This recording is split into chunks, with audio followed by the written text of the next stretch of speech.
Maurice Chevalier naît le 12 septembre 1888, au 27 rue du Retrait, à Paris, de l'union de Victor Chevalier, 1854 à 19, peintre en bâtiment, et de Joséphine Vanden Bossche, 1852 à 1929, passementière. Il est le dernier d'une fratrie de 3 enfants.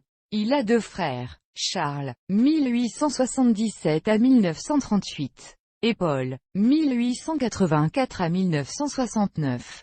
Peu de temps après sa naissance, ses parents emménagent dans un minuscule logement de 2 pièces au 15 de la rue Julien Lacroix, toujours à Ménilmontant. Il entre à l'école des frères, au patronage, rue Boyer, pour y être instruit, alors qu'il est encore très jeune. Son père, ivre, quitte le domicile familial après une ultime scène, abandonnant sa femme et ses 3 enfants pour vivre seul au Pré Saint-Gervais, rue de la Villette. L'aîné de la famille, Charles, décide d'assumer le rôle de chef de famille mais se fait vite tyrannique. Il va jusqu'à frapper Maurice Chevalier, chose que ce dernier ne lui pardonnera jamais. À partir de ce moment, le peu de sentiments qu'il m'inspirait, car il n'avait jamais rien fait, rien dit, pour gagner mon affection, se dissipa pour laisser place à je ne sais quel espoir de revanche. Un jour, plus tard, très vite, Charles quitte le domicile familial pour une femme qu'il épouse à Quincy-Voisin le 20 octobre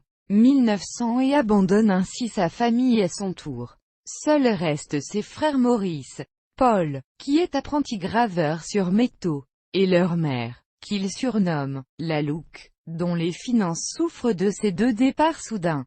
Cette dernière doit travailler d'arrache-pied pour faire vivre sa famille. Et, en plus de la passementerie, elle commence à faire le ménage chez des voisines. Le surmenage l'affaiblit et l'oblige à être hospitalisée à l'Hôtel-Dieu de Paris pour plusieurs semaines, alors que son frère Paul est assez âgé pour se garder seul. Maurice Chevalier est placé à l'hospice des enfants assistés rue d'Enfer Rochereau en 1898 sous le numéro 135249. Sa mère finit par sortir de l'hôpital et il est ramené chez lui. Quelques semaines plus tard, Paul Chevalier est promu ouvrier par son patron et touche désormais 7 francs par jour soit 42 par semaine.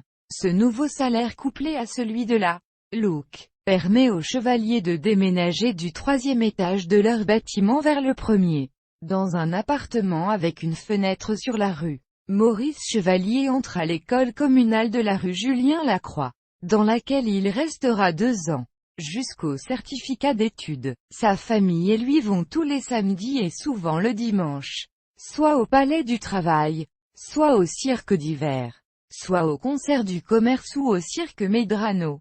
Fasciné par les enfants acrobates, Maurice Chevalier se met en tête de le devenir afin de subvenir aux besoins de sa famille. Ainsi, après l'école, lui et des enfants du quartier s'essayent à l'acrobatie sur des tas de sable de la rue Sorbier. Il gagne vite la réputation de meilleur acrobate du quartier, et son frère finit par le rejoindre pour fonder un duo nommé les Chevalier Brothers, sans savoir que « brother » veut dire « frère ». Paul Chevalier truque de vieilles affiches pour y afficher le nom de leur duo. La réalité les rattrape vite cependant.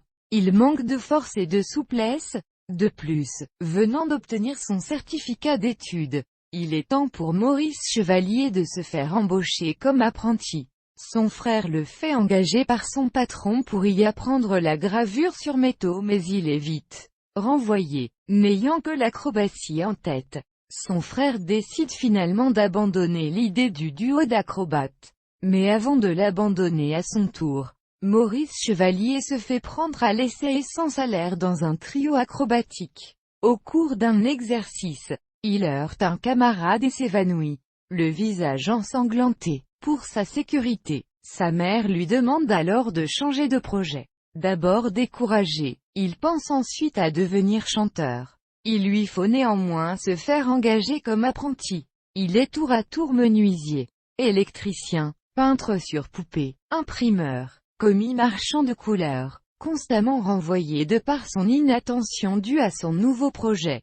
Il finit finalement par se faire une place dans une fabrique de punaises, payé aux milliers de punaises fabriquées. Il gagne jusqu'à 10 francs par semaine. Au cours de son apprentissage, il se rend chez un libraire et y achète 2 partitions de chansons intitulées V'là les croquants et Youp Youp la rifla qui font partie du répertoire d'un chanteur du genre comique paysan nommé Carlos.